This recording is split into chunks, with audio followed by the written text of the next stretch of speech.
Hi friends, welcome है आप सभी का। नमस्कार, जोहार, गुड मॉर्निंग। देखिए, यह है इकोनॉमिक्स ऑनर्स। एक minute, economics minor paper honours नहीं, ठीक है। इकोनॉमिक्स माइनर पेपर सेमेस्टर 1 का क्वेश्चन पेपर विथ आंसर अभी हम लोग देखने वाले हैं, ठीक। आज टीचर्स डे, आप सभी को हैप्पी टीचर्स डे। आप सब भी ध्यान से पढ़िए और आगे बढ़िए। और एक चीज मैं बताना चाहता हूँ कि शिक्षा से आप ये मत सोच लीजिएगा कि आपने शिक्षा ग्रहण कर लिया तो आप जो है इसी से रोजगार निकालिएगा। नहीं, शिक्षा आपको सही इंसान बनाता है, नौकरी के लिए तैयार नहीं करता है बिल्कुल भी।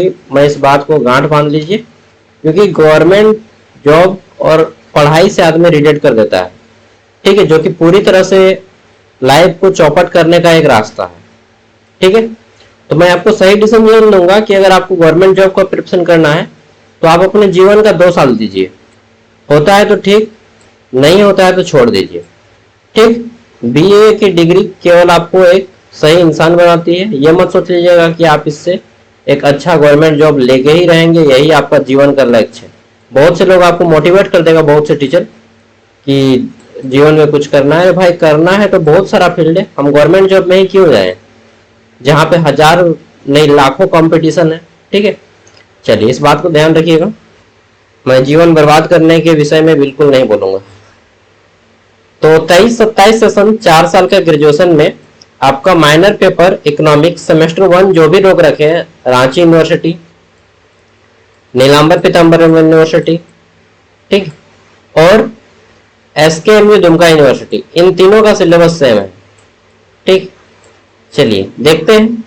तो सबसे पहले आता है सेक्शन ए। यहाँ पे 1 मार्क्स वाले 10 क्वेश्चन, कितने 10, हाँ 10 क्वेश्चन है।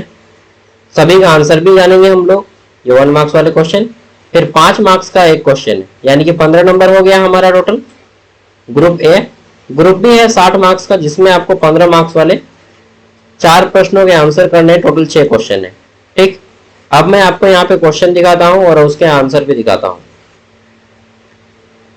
तो यहाँ पे हमारा पहला क्वेश्चन है very short answer type question, अति लघु उत्तर या प्रश्न उत्तर। इसमें है अर्थशास्त्र का जनक कौन है? Who is known as father of economics? तो एडम स्मिथ को अर्थशास्त्र का जनक कहते हैं, आप सबको मालूम है। Adam Smith is the right answer. इन्होंने एक पुस्तक लिखी थी, आपको पुस्तक का नाम याद है? वेल्थ ऑफ नेशन, ठीक है, 1776 आई थिंक डेट था, ठीक है। तो उस पुस्तक के बारे में जब भी जिक्र हो तो आपको याद कीजिएगा, क्योंकि वही सब क्वेश्चन आपका रिपीटेड होगा एग्जाम में भी, ठीक है। चलिए आगे बढ़ते हैं। तो एडम स्मिथ राइट आंसर हो जाएगा। इनकी पुस्तक, इन्होंने क्या कहा? अर्थशास्त्र धन का विज्ञान है, ठीक है। नेक्स्ट क्वेश्चन है कि who is law of Gaussian, sorry what is law of Gaussian? Gaussian का नियम क्या है? गोपलोसन क्या बोलता है कि गोसेन का नियम उपभोक्ता की संतुष्टि से संबंधित है, यानी कि भाई कस्टमर सेटिस्फाइड होना चाहिए। हमारे पास जो कस्टमर आ रहे हैं वो सेटिस्फाइड होना चाहिए, संतुष्ट होने चाहिए। यह कहता है कि किसी वस्तु की प्रत्येक अतिरिक्त इकाई से मिलने वाली उपयोगिता क्रमशः घटती जाती है, ठीक। नेक्स्ट, ज्यादा नहीं लिखना है आपको, 1 मार्क्स के लिए इतना ही लिखना है। Write the name of the 3 economist, 3 अर्थशास्त्रियों के नाम लिखे। Adam Smith, Karl Marx, Amartya Sen, professor Robbins, professor Marshall, Chanakya, Acharya Chanakya, उनको भी नाम दे सकते हैं, ठीक है। अगला है हमारा, प्रथम बार बैंकों का राष्ट्रीयकरण कब किया गया? When the first time bank nationalise, ठीक है, नेशनलाइजेशन किया गया, हैज बीन डन। तो इसका मतलब होता है कि सरकार ने बैंकों को अपने अधीन ले लिया। अभी भारत में 14 बैंक है जो कि सरकारी है, जैसे bank of India, state bank of India, ठीक, union bank of India, central bank of India, ठीक है, bank of Baroda, Punjab national bank, इस तरह से 14 का बैंक है टोटल, पूरा याद नहीं है मुझे सभी। तो भारत में बैंकों का प्रथम बार राष्ट्रीयकरण, नेशनलाइजेशन 19 जुलाई 1969 को किया था। कब? 1969 को, 1969 को, ठीक। अगला है आर्थिक वृद्धि क्या है? What is economic growth? तो देखिए, आर्थिक वृद्धि का अर्थ है कि उत्पादन यानी कि प्रोडक्शन, इनकम यानी कि आय तथा रोजगार में मात्रात्मक वृद्धि होना। सिंपल शब्दों में बोले कि जब व्यापार में या व्यवसाय में उत्पादन, आय तथा रोजगार तीनों की मात्रा में वृद्धि होती है, बढ़ती है, तीनों की मात्रा बढ़ती है, इसी को आर्थिक वृद्धि कहते हैं। छठा क्वेश्चन है आर्थिक विकास क्या है, व्हाट इज इकोनॉमिक डेवलपमेंट। आर्थिक विकास क्या है, व्हाट इज इकोनॉमिक डेवलपमेंट। तो देखिए आर्थिक विकास का अर्थ है उत्पादन वृद्धि के साथ साथ सामाजिक, सांस्कृतिक एवं तकनीकी प्रगति होती है। ठीक, आर्थिक विकास का मतलब क्या है, इकोनॉमिक डेवलपमेंट का मतलब कि जब हमारा उत्पादन बढ़ रहा है तो उसके साथ साथ सामाजिक और सांस्कृतिक तकनीक की प्रगति भी हो। ठीक, केवल फायदा नहीं बल्कि समाज का भी डेवलपमेंट होता है इसमें, और कल्चरल डेवलपमेंट भी इसमें होता है, टेक्निकल डेवलपमेंट भी इसमें होता है। ठीक, नेक्स्ट है हमारा सूक्ष्म अर्थशास्त्र क्या है, व्हाट इज मैक्रो इकोनॉमिक्स। तो राइट आंसर हो जाएगा सूक्ष्म अर्थशास्त्र वह शाखा है जो व्यक्तिगत उपभोक्ता, उत्पादन और फर्मों के व्यवहार का अध्ययन करती है। ठीक, यानी कि किसी खास व्यक्ति के बारे में हम उसका प्रोडक्ट के बारे में जानेंगे या किसी खास व्यक्ति के फर्म के बारे में जानेंगे, मतलब इसमें छोटे छोटे चीजों का अध्ययन किया जाता है। ठीक, सूक्ष्म अर्थशास्त्र नाम ही दिया गया है कि मैक्रो इकोनॉमिक्स वह इकोनॉमिक्स है जिसमें हम किसी खास एक चीज के बारे में बात करते हैं, जबकि मैक्रो इकोनॉमिक्स क्या है, व्हाट इज मैक्रो इकोनॉमिक्स, तो जिसमें हम अर्थशास्त्र के संपूर्ण अर्थव्यवस्था से संबंधित बात करते हैं, जैसे नेशनल इनकम हो गया, राष्ट्रीय आय हो गया, रोजगार हो गया, महंगाई हो गया, जीडीपी हो गया, ये सब जो है आपका व्यापक अर्थशास्त्र यानी कि मैक्रो इकोनॉमिक्स में आता है। ठीक है, समष्टि और व्यष्टि कहा जाता है। समष्टि मतलब समस्त और व्यष्टि मतलब वही मिक्रो वाला, छोटा वाला, छोटका बड़का नाम दीजिएगा इसका। जीएसटी क्या है, तो देखिए जीएसटी का फुल फॉर्म है गुड्स एंड सर्विस टैक्स। यह एक अप्रत्यक्ष कर है जिसे वस्तुओं और सेवाओं पर लगाया जाता है। अप्रत्यक्ष मतलब जो आपको दिखेगा नहीं, ठीक है, जो पीछे से हमला करता है। प्रत्यक्ष मतलब जो सामने, अप्रत्यक्ष मतलब छिप के। जैसे आपने साबुन लिया, चाहे पेट्रोल लिया 100 का, ठीक, इसका एक्चुअल रेट कितना मालूम है, 14 रुपया पेट्रोल का एक्चुअल रेट है जब विदेश से आती है। तो फिर ट्रांसपोर्ट चार्ज लगता है इसमें सेंट्रल का जीएसटी लगता है, इसमें फिर स्टेट का एसजीएसटी लगता है। ठीक है, उसी तरह से जब आप एक साबुन लेते हैं तो मान लीजिए 10 रुपया लिया साबुन का, तो साबुन को बनने में मुश्किल से 3 से 4 रुपया खर्चा आता है। फिर इस पे सेंट्रल गवर्नमेंट टैक्स लगाती है, फिर इसमें कस्टम ड्यूटी लगता है, ठीक, फिर इस पे स्टेट गवर्नमेंट का टैक्स लगता है। इस तरह से जो है पूरा टैक्स लग लग के आपको 10 रुपया में सामान बेचा जाता है। ठीक, फिर इसमें रिटेल, होलसेल सब का प्राइस जोड़ा जाता है, जिसमें आपको पता नहीं चलता है, सब जोड़ के आपको एक ही बार लिया जाता है 10 रुपया।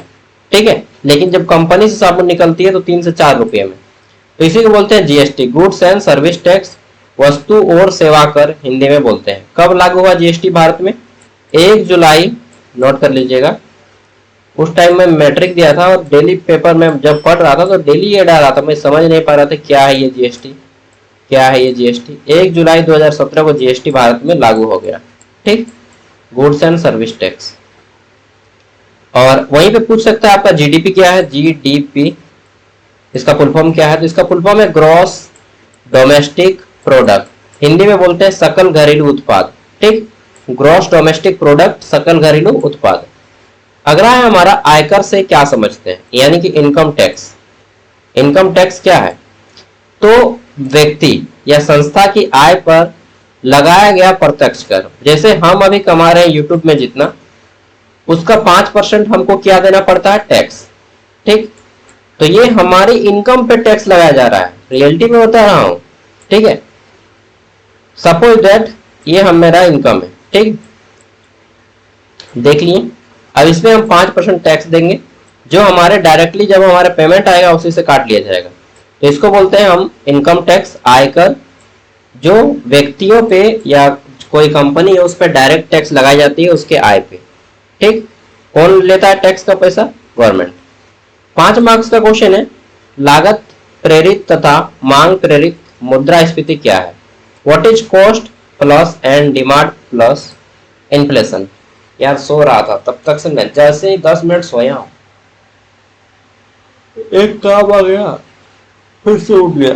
अभी मालूम है आप लोग के चलते मुझे ना डेली ना बहुत काम करना पड़ रहा है। लगभग सुबह सो के उठता हूँ, पेपर पढ़ना शुरू करता हूँ से लेकर के पूरा रात के 12 बजे तक एकदम काम ही करता रहता हूँ। एक मूवी डाउनलोड किया हूँ, एक सप्ताह से ज्यादा हो गया है, अभी तक देख के कंप्लीट नहीं कर पाया हूँ। 10 मिनट देखता हूँ, फिर खाते टाइम खाली देखता हूँ थोड़ा सा फिल्म वगैरह, बाद बाकी टाइम तो पढ़ते रहता हूँ यार, और पढ़ाते रहता हूँ आप लोगों को। चलिए, तो अगला है हमारा लागत मांग तथा प्रेषित मुद्रास्फीति क्या है। लागत मांग प्रेषित मुद्रास्फीति इंग्लिश में बोला जाता है कॉस्ट प्लस इन्फ्लेशन। तो जब उत्पादन लागत, ठीक है, जैसे कि कच्चा माल हो गया या मजदूरी हो गया या फिर कुछ भी हो गया, एनर्जी सेक्टर बढ़ने के कारण, जब उत्पादन लागत बढ़ता है तो इसके बढ़ने के कारण वस्तुओं की कीमतें क्या हो जाती है, बढ़ जाती हैं।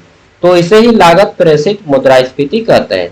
सिंपल सी बात है कि जब वस्तु का दाम बढ़ जाता है, ठीक है, जैसे खर्चा हम बना रहे हैं, सिंगाड़ा बना रहे हैं, तो हमको लागत बढ़ गया, आलू का दाम बढ़ गया, तो हम लागत दाम बढ़ गया, कच्चा माल जो है वो मेरा ज्यादा ले रहा, मजदूरी का ज्यादा है, तो हम सामान का दाम बढ़ा देंगे ना जी। सिंपल सी बात यही है, ठीक है।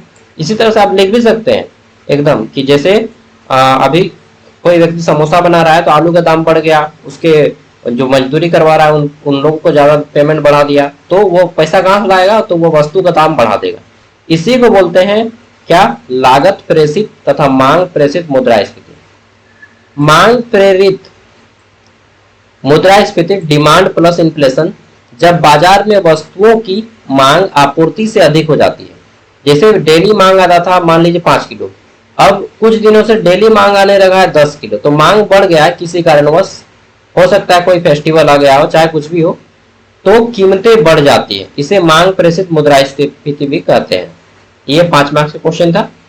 अब आता है सेक्शन बी, जो कि 15 मार्क्स वाला क्वेश्चन है। Answer any 4 question of the following. Total 6 question है, किन्हीं 4 का आंसर करना है। क्वेश्चन है बाजार मांग तथा बाजार पूर्ति से आप क्या समझते हैं, रेखा चित्र के माध्यम से समझाइए। तो आपको डायग्राम भी बनाना पड़ता है, देख लीजिए थोड़ा सा क्या क्या लिखा है।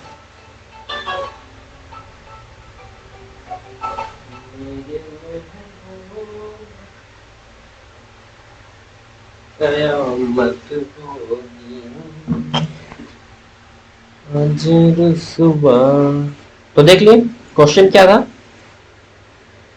बाजार मांग तथा बाजार पूर्ति से क्या समझते हैं, रेखाचित्र के माध्यम से समझाइए।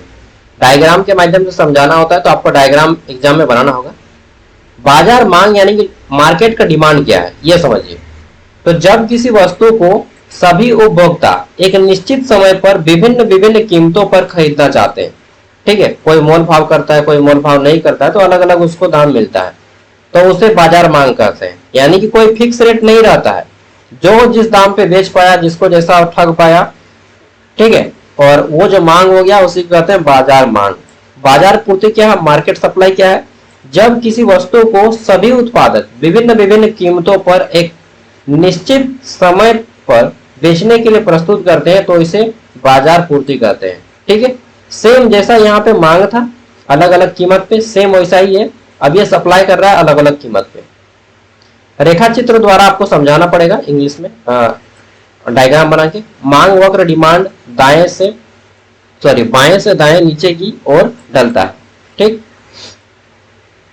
बायां से दायां नीचे की ओर ढलता है। देखिए मैं अच्छा से नहीं बना पा रहा हूं, आप लोग थोड़ा अच्छा से कर लीजिएगा। पूर्ति वक्र सप्लाई कर्व क्या है, दाएं से मतलब बाएं से दाएं ऊपर की ओर चढ़ता है, और वहीं दोनों वक्र जिस बिंदु पर मिलते हैं उसे संतुलन बिंदु कहा जाता है। सपोज दैट ये इस तरह से बन रहा है, ठीक, तो ये जो आपका पॉइंट बना इसको हम लोग क्या बोलेंगे, बैलेंस पॉइंट, संतुलन बिंदु। ठीक है, या इंग्लिश में बोलिएगा तो एक मतलब इकोनॉमिक्स के भाषा में तो इक्विलिब्रियम पॉइंट बोला जाता है। ठीक है, इस बिंदु पर संतुलन बिंदु और संतुलन मात्रा इक्विलिब्रियम क्वांटिटी निर्धारित होती है। ठीक है, और इसे आप जो है डिमांड सप्लाई साधारण ग्राफ बना सकते हैं एग्जाम में। चलिए अब आता है अगला क्वेश्चन। 1 मिनट, ये क्वेश्चन नंबर 4 था ना, अच्छा क्वेश्चन नंबर 3 था, हाँ सॉरी। भारत में तीव्र आर्थिक विकास के लिए कौन सा उपाय किया जाना चाहिए, व्याख्या कीजिए। इंग्लिश में what is major should be applied in India economic rapid growth explain. तो देखिए भारत की जो इकोनॉमी है उसको हमको बहुत जल्दी डेवलप करना है, ठीक, बहुत जल्दी हमें इसको आगे बढ़ाना है। तो क्या करेंगे, भारत एक विकासशील देश, आप सबको मालूम है।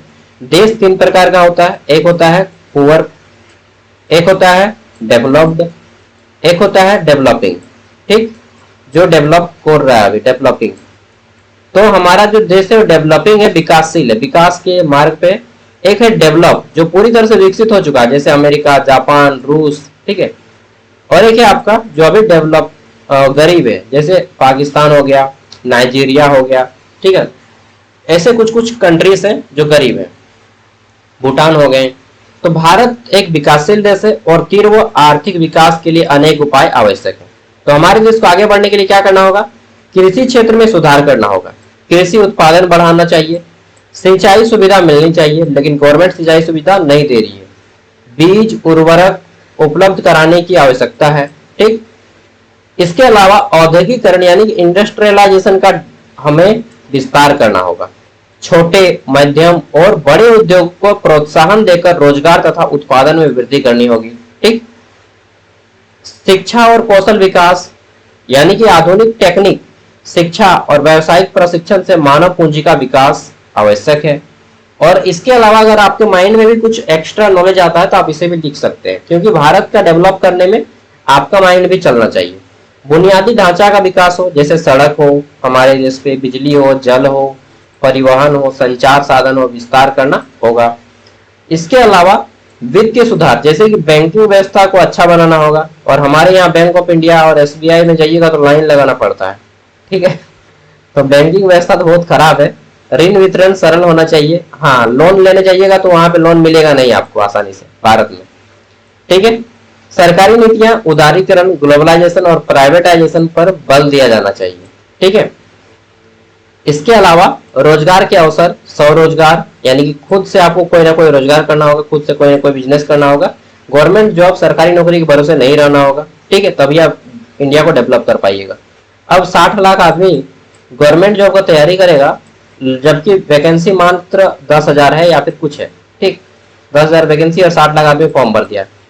तो भाई 59,90,000 आदमी का तो नहीं होगा ना, तो इन लोग क्या करेगा, घायल हो जाएगा, बर्बाद है। ये सब झूठ मूठ का तैयारी है, भीड़ है, ये सब फालतू है, ठीक है। मैं बर्बाद किया हूँ 7 साल अपना टाइम, इसलिए आपको बता रहा हूँ। इसके अलावा सबसे मेन पॉइंट कि भारत के व्यक्ति को शिक्षित होना पड़ेगा, क्योंकि शिक्षित व्यक्ति सभी संसाधन का कुशल उपयोग कर पाएगा, ठीक है। ये 1 नंबर पॉइंट मेरे ओर से लिख दीजिएगा। भारत के तीव्र आर्थिक विकास के लिए कृषि और उद्योग दोनों क्षेत्रों का संतुलन होना चाहिए। ना तो हम केवल कृषि पे फोकस करें, ना ही केवल टेक्निक पे, ना ही केवल इंडस्ट्रियल एरिया पे, सब कुछ हमें करना होगा। एजुकेशन का प्रचार करना होगा, टेक्निकल डेवलपमेंट करना होगा, प्रभावी शासन व्यवस्था, घूसखोरी, भ्रष्टाचार सबको कम करना होगा, ठीक है। चलिए, तो इस तरह से मैं 200 शब्दों में लिख रहा हूँ, आपको एग्जाम में 600 शब्दों में लिखना है। 15 मार्क्स के लिए आपको 3 खड़ा पन्ना का प्रयोग करना है। अरे भाई 2-2 बार लिखा गया ना, ये क्वेश्चन नंबर 3 और ये क्वेश्चन नंबर 4 हम लोगों ने कर लिया। आगे बढ़ते हैं क्वेश्चन नंबर 5। इसमें है भारतीय अर्थव्यवस्था के विकास में औद्योगिकरण का महत्व बताइए। इंग्लिश में explain in importance industrialisation in Indian economics growth, यानी कि भारत की जो अर्थव्यवस्था है, ठीक है, इसके विकास में औद्योगिकरण का कहां तक इंपॉर्टेंट है, यानी कि फैक्ट्री लोग कितना ज्यादा विकास में हमें सहायता किया है। भारत की अर्थव्यवस्था के डेवलपमेंट में, विकास में ये फैक्ट्री का क्या योगदान है बताना है, ठीक है। तो देखिए फैक्ट्री जो है किसी भी देश की इकोनॉमिक का बेस है, उसी तरह से भारत भी एक बेस है। लेकिन भारत एक कृषि प्रधान देश है, आपको मालूम है, पहले था, अभी हम लोग उतना नहीं बोल सकते हैं। लेकिन सतत और तीव्र विकास के लिए औद्योगिकरण का महत्व बहुत अधिक है वर्तमान समय में। रोजगार के अवसर मिलते हैं, ठीक है। औद्योगिक क्षेत्र विशाल पैमाने पर रोजगार उपलब्ध कराता है, बेरोजगारी समस्या को कम करने में महत्वपूर्ण भूमिका निभाता है, राष्ट्रीय आय में वृद्धि करता है, यानी कि औद्योगिक उत्पादन से वस्तुओं और सेवाओं का मूल्य बढ़ता है, जिससे राष्ट्रीय आय में वृद्धि होती है, नेशनल इनकम बढ़ता है। अगला है निर्यात में वृद्धि। औद्योगिकरण जब होता है ना, तो हम अपना सामान दूसरों देशों में बेच पाते हैं, ठीक है। कृषि का डेवलपमेंट होता है, ठीक। और क्या होता है, स्वावलंबन होता है, यानी कि हम खुद पे निर्भर हो पाते हैं, आत्मनिर्भर बन पाते हैं। शहरीकरण और आधुनिक जीवन शैली हम अपनाते हैं, ठीक। धीरे धीरे आदमी स्टैंडर्ड बनता है। पैसा रहेगा तब ना, नहीं तो क्या करेगा, मॉर्निंग उठेगा, जाना फिरने के लिए हो जाएगा बारी, और थोड़ा सा पैसा हो जाएगा तो फिर बना लेगा शौचालय, ठीक है। रियलिटी बात बता रहा हूँ, हंसने वाली बात नहीं है। तो पैसा कहाँ से आएगा, जब आपके पास रोजगार होगा। रोजगार कौन दे रहा है, तो इंडस्ट्री ज्यादा दे रहा है, इंडस्ट्रियल एरिया, ठीक है। औद्योगिकरण तो सही है भाई, इंडस्ट्रियल एरिया। एक नुकसान भी लिख दीजिएगा कि इंडस्ट्रियल एरिया से नुकसान होता है क्या, प्रदूषण का। तो इसका निवारण क्या है, पेड़ लगाए, जितना एरिया में वह इंडस्ट्रियल एरिया डेवलपमेंट किया है उससे 2 गुना एरिया में वह पेड़ लगाए, ऐसा नियम होना चाहिए, ठीक है। कि हम 5 किलोमीटर एरिया में हम अपना फैक्ट्री बसाए हैं तो हम 10 किलोमीटर एरिया में जंगल लगाएंगे, ठीक। उसके अगल बगल में लगा दीजिए, फिर थोड़ा कम हो जाएगा। पूरी तरह से तो कम नहीं होगा, लेकिन कुछ कम जरूर हो जाएगा।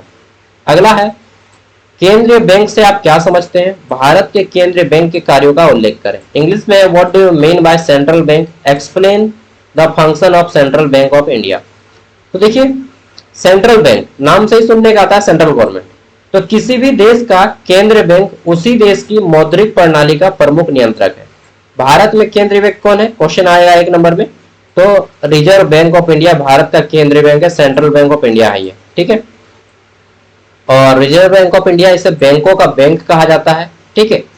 इसकी स्थापना कब हुई, 1 अप्रैल 1935 को हुई थी रिजर्व बैंक ऑफ इंडिया की स्थापना। यही भारत में नोट छापने का भी काम करता है। वर्तमान समय में आरबीआई के गवर्नर कौन है, आरबीआई के गवर्नर कौन है, संजय मल्होत्रा।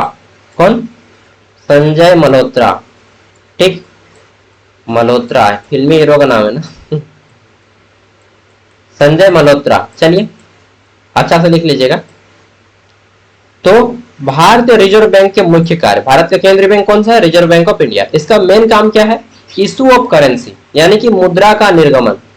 इतना शुद्ध हिंदी नहीं लिख पाएंगे आप, सिंपल लिखिए कि नोट छापना, ठीक है, पैसा छापना या मुद्रा छापना। भारतीय रिजर्व बैंक एक ही देश में मुद्रा नोट जारी करने का अधिकार रखता है।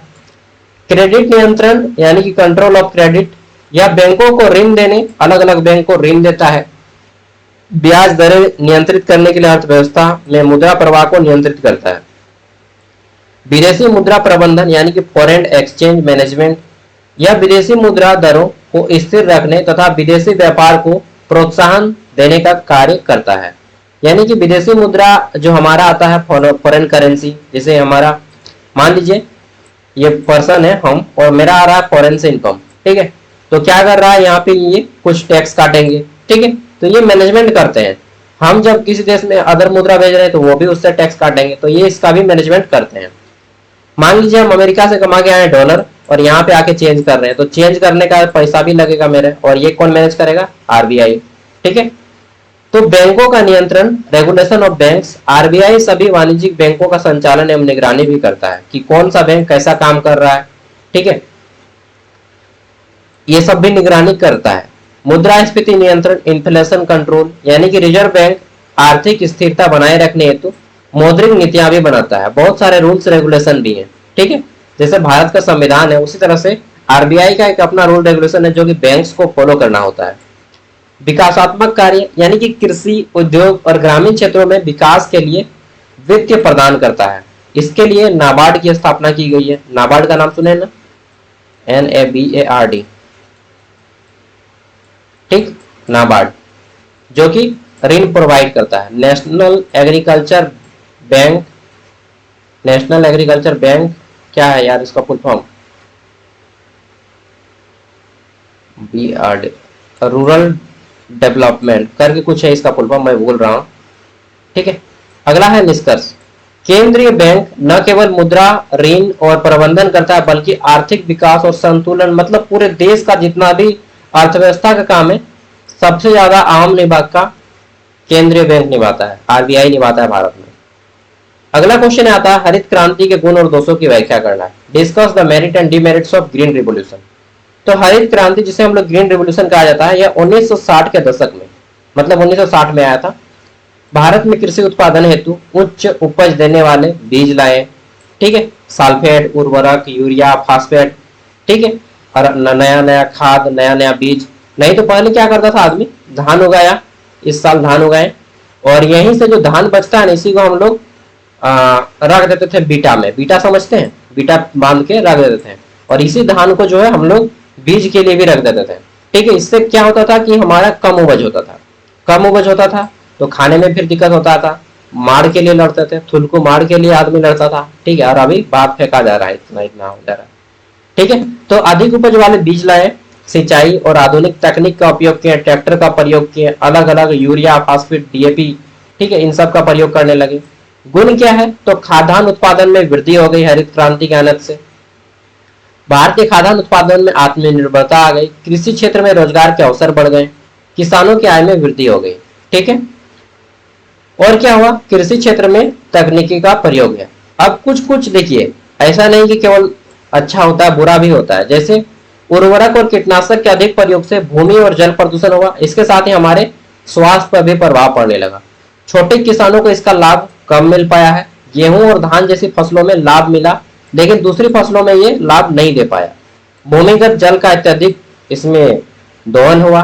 क्षेत्रीय असमानता बढ़ी, जैसे पंजाब, हरियाणा और पश्चिमी उत्तर प्रदेश में अधिक लाभान्वित हुए, जबकि बाकी सभी राज्य अभी भी पिछड़े हैं। ठीक है, हरित क्रांति ने भारत को खाद्यान्न संकट से कुछ भी कीजिए लेकिन मुक्त किया है भाई। ठीक है, मतलब वो जो खाने के लिए लड़ाई होता था वो अब लड़ाई नहीं होता है। ठीक है, और इस तरह से यहाँ पे हमारा ये कंप्लीट होता है। पूछा जाता है कि भारतीय हरित क्रांति के पिता किन्हें कहा जाता है, तो नोट कर लीजिएगा, एमएस डॉक्टर स्वामीनाथन को कहा जाता है। Doctor MS Swaminathan, MS Swaminathan. ठीक है, साउथ इंडिया के व्यक्ति थे स्वामीनाथन। ठीक, एमएस स्वामीनाथन को भारतीय हरित क्रांति का पिता कहा जाता है। वर्ल्ड लेवल पे विश्व हरित क्रांति के पिता नॉर्मन बोरलॉग को कहा जाता है। किसका, नॉर्मन बोरलॉग, बोरलॉग याद रखिएगा, बोरलॉग। ठीक है, नॉर्मन बोरलॉग। आगे देख लेते हैं, इसका नोट्स आपको ऐप में मिल जाएगा, ऐप का लिंक वीडियो का डिस्क्रिप्शन में। ठीक, 8वां क्वेश्चन है, explain the importance of agriculture credit in Indian economy. भारतीय अर्थव्यवस्था में कृषि साख महत्व का वर्णन करें। भारत की अधिकांश जनसंख्या कृषि पर निर्भर है। कृषि उत्पादन को बढ़ाने और विकास, एक मिनट यार, चलिए, भारत की जो मैक्सिमम जनसंख्या है कृषि पर आधारित, आप सबको मालूम है, हम लोग जो है कृषि करते हैं और उसी से अपना जीवन यापन करते हैं।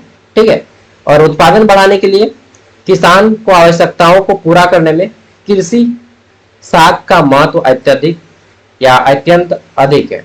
ठीक है, कृषि साख का महत्व क्या है, मतलब उत्पादन में वृद्धि के लिए हमें अलग अलग टेक्निक देना, किसानों को बीज देना, खाद देना, मशीन के बारे में बताना, सिंचाई देना, ट्रेनिंग देना। ठीक है, आधुनिक तकनीक का प्रयोग करना, वही है कि ट्रैक्टर कैसे चलता है, तो थ्रेसिंग मशीन कैसे काम करता है। ठीक है, अलग अलग जो आ रहा है मशीन, डीप बोरिंग। ठीक है, सॉरी, वो जो है वो मशीन नहीं होता है कि पौधा के सामने ही ऑटोमेटिकली लगा देगा, पानी गिरते रहेगा, उसको ट्रेनिंग देना। किसानों को जीवन स्तर में सुधार करना, ऋण प्रोवाइड कराना कि भाई लोन ले लो बैंक से, ठीक है, कम दर पे। मौसमी और आकस्मिक आवश्यकताओं को पूरी करना, जिसमें बुआई, सिंचाई, कटाई, इन सभी की प्रशिक्षण देना। ग्रामीण स्तर पे और भी बोल सकते हैं कि रबी फसल, जायद फसल और खरीफ फसल के बारे में डिटेल नॉलेज देना किसानों को। ठीक है, ग्रामीण विकास, कृषि साख में ग्रामीण क्षेत्रों में आर्थिक गतिविधि को बढ़ाती है और विकास को गति मिलती है। मध्यस्थों पर निर्भरता में कमी आती है। किसानों को साहूकार से ऊंचे ब्याज पर लेने की आवश्यकता नहीं पड़ती है इसमें। ठीक है, तो इस तरह से आपको बताना है। बहुत आसान सा ये पेपर है, टेंशन मत लीजिए, आराम से एग्जाम लिख लीजिएगा। और हमारा जो ऐप है ज्ञान सागर, जो लोग लास्ट तक देख रहे हैं उनको बताना चाहूंगा, ऐप का लिंक वीडियो के डिस्क्रिप्शन में है। यहाँ पे 60 रुपया में आपको कंप्लीट ग्रेजुएशन का पढ़ाया जाएगा। 4 साल का फीस है 60 रुपया। ठीक है, ऑल पेपर, सभी पेपर का फीस है 4 साल का। मैं ट्यूशन फीस ले रहा हूँ कितना, बस 60 रुपया 4 साल का। 4 साल का ट्यूशन फीस 60 रुपया। हाँ रे भाई, ऑल सब्जेक्ट, वहाँ पे नोट्स मिलेगा और वीडियोस मिलेगा। ठीक है, चलिए, ज्ञान सागर ऐप का लिंक वीडियो का डिस्क्रिप्शन में है और प्ले स्टोर में भी मिल जाएगा। Thank you, bye, all the best. अपने दोस्तों तक भी इस वीडियो को शेयर कीजिएगा।